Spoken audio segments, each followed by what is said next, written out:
What's up? What's up? What's up, my Mind Your Money business folks? It's me yet again with another video.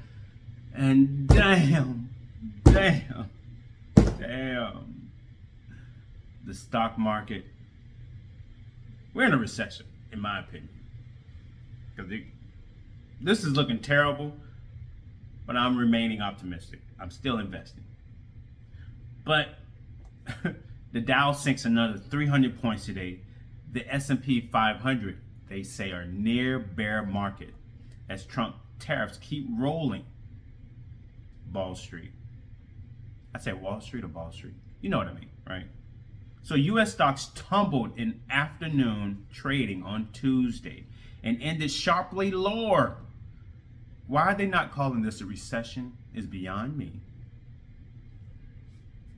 Because think about this. COVID triggered, the housing market triggered, a decline in the market like what we're experiencing. COVID triggered a down market like we're now experiencing. These tariffs are creating a down market like those two things that I just mentioned, but they're not calling this a recession.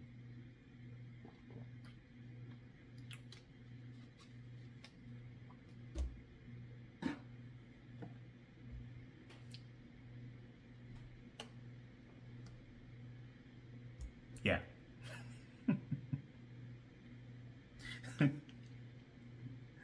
So it says here the S&P 500 narrowly avoids a bear market after the White House said it plans to move forward on a threat to bring the overall tariff rate to China to 104%.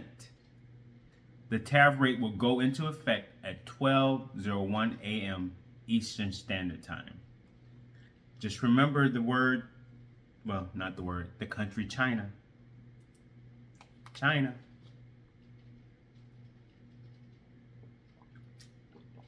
China. China. The benchmark S&P 500 and tech-heavy NASDAQ composite each reversed gains of over 4% to fall around 1.6% and 2.2% respectively. The Dow Jones Industrial Average slid roughly 0.8%, falling just over 300 points. Earlier in the session, the index had added over 1,300 points. According to the data compiled by Yahoo Finance, 3 straight days of elevated volatility of around 6% or more have only happened 3 other times in history.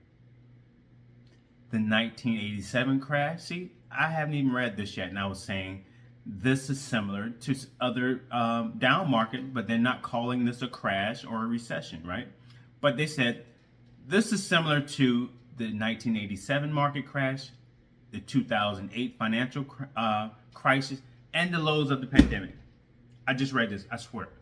I just read this for the first time, and I stated when I saw the title of how the market is still sinking. And then just not long ago, how they were saying the market wasn't as low as it is, well, it's similar to the lows of the 2020 pandemic when the market crashed or we were in a recession, right? But I think, yeah, either way, you heard what I just read. This is similar to the 1987 crash, the 2008 financial crisis, and the lows of the pandemic in 2020. So in a briefing earlier Tuesday, White House Press Secretary Caroline Leavitt told reporters, Americans do not need other countries as much as other countries need us. She added, President Trump has a spine of steel and he will not break. He may not break. He's a billionaire. He has a lot of money. But the way these tariffs are affecting the stock market, people's retirement funds, regular everyday average people, it's affecting them big time, especially those that are retired. And they're pulling money from their retirement accounts, like their 401ks, their TSPs, their IRAs. It's damn near, they've lost like 30 or more % from their portfolio. And that's a lot of money if you're in retirement, but, it is what it is. Now, buyers have been wading back into the market after Trump's fast-moving tariffs push spurred a roller coaster session on Monday, which saw the Dow sink 350 points and S&P 500 cement a historic 3-day loss.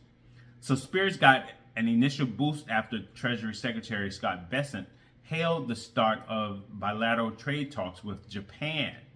The news alleviated fears that the White House wasn't prepared to cut deals on tariffs, given trade advisor Pete Navarro's comment to the Financial Times that Trump tariffs were not a negotiation. This is all about money, people. All about money. And when it's all about money, the rich get richer and the poor get poorer. Still, the White House said reciprocal tariffs will go into effect on Wednesday as planned, even while deals are negotiated. On Tuesday, China vowed to fight to the end if the U.S. continues to pursue that Beijing authorities described as blackmail. Some top names on Wall Street, from JP Morgan CEO Jamie Dimon to BlackRock CEO Larry Fink, have started warning about the effects of Trump's tariffs.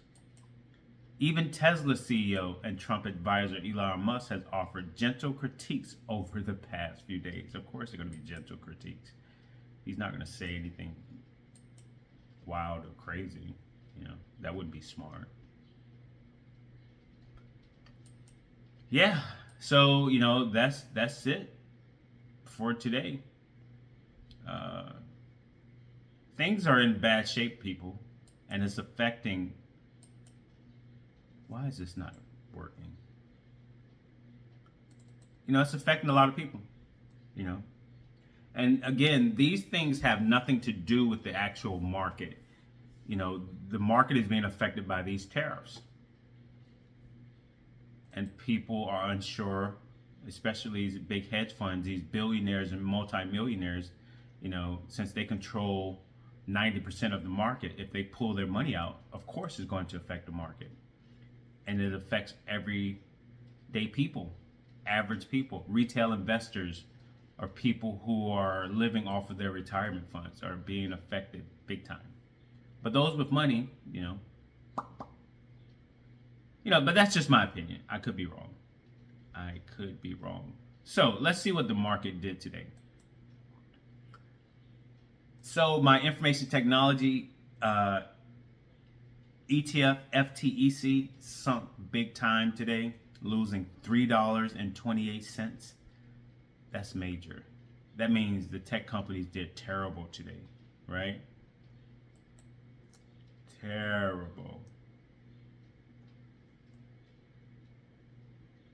My S&P 500 ETF SPLG lost 12 cents today. It's down to $58.38. And just to think that the highest it's gotten to is $72. It's lost a lot of money. Even my information technology ETF is down like 50 something bucks now. That's a lot of money. Say if you had thousands of shares of these companies and you're losing and you're down like $50, your portfolio is down $50,000 or more. Because say if you had 1,000, that's 50,000. But let's say people have 3,000 and 4,000 shares that they've been investing, for let's say 10 or more years. Their portfolios are down hundreds of thousands of dollars. Depends upon how many shares they have. Tesla lost $6.14 today, closing out at $221.86. I don't remember Tesla being this low for years. Man, it's been a couple of years since Tesla has been this low. That's why I don't understand why they're not calling this a recession. Because these stocks are at an all-time low.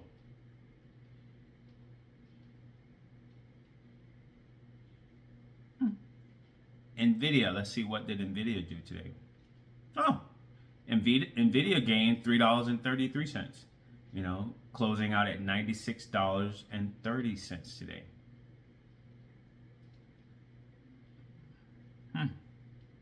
So they gained about, I think, 10 million. No, they gained about $10 billion today, I think. because their market cap was at 2.34 billion, but now they're at 2.35 billion. Maybe not 10. Either way, they earned some money today. And again, Nvidia's down to $96. The highest it's gotten to was $153. So that means the stock is down, 50 something bucks. That's a lot of money. And again, if you had thousands of shares of this stock, yeah. Let's see what Broadcom did today. Broadcom gained $189 today. I mean, not $189, $1.89, closing out at $156.03. Palantir, what did Palantir do today? Palantir lost 52 cents, closing out at $77.32. Yeah, and that's it for today's stock market. I mean, it's looking bad. I mean, real bad. But, I mean, it is what it is. That's why the stock market, it is risky. It can be risky. You can lose all of your money. You can lose some money like we're losing now, or like I'm losing now. But I'm still remaining optimistic. I am still budgeting and investing, dollar cost averaging into the stock market every single month. I was thinking this morning about putting some more money into the market because stocks are at an all-time low right now. But a thought popped in my head, there's no need. There's no need to be greedy. I'll be okay. I may do it tomorrow though. But yeah, that's it, people. That is it. That is all. Hopefully you're investing. You're not trying to time the market. You're in the market. Hopefully you're getting out of debt. You're lowering your debt to income ratio. You're living below your means. If you're not living below your means yet, you need to start doing it, because you see how the market is affecting things, especially if you're investing and you see how much money is down in your account. You would have some assurance if you have money saved, if you have an emergency fund or more than an emergency fund. If you have no debt, you will be comfortable. You can sit here like me and speak comfortably, even though my portfolio is down like big time, right? But I'm not worried, right? Because I have measures and plans in place to make sure that I always land on my feet. And that's a good place to be in. And I want that for you. So make sure you do that. You have to put in the work. You can't sit around and just think about it. You have to put action behind those thoughts and those words and make it happen. And the journey will not be easy. It's not easy. It's not some little TikTok stream or some movie, some fairy tale. It's hard work. But the hard work starts here, and discipline. And once you gain that, everything else will fall into place, in my opinion. So I'm going to end this video. So like, comment, subscribe, share this video. Let me know what you think. If you think anything at all, stay motivated, remain optimistic, keep an open mind, make smart decisions, and everything will be all right. Yeah. Oh, disclaimer, I'm not a financial advisor, nor am I pretending to be one. So please consult with a financial advisor before you invest any of your money, because any and all information on my channel is for entertainment purposes only. So you guys take care. Have a blessed day. Peace.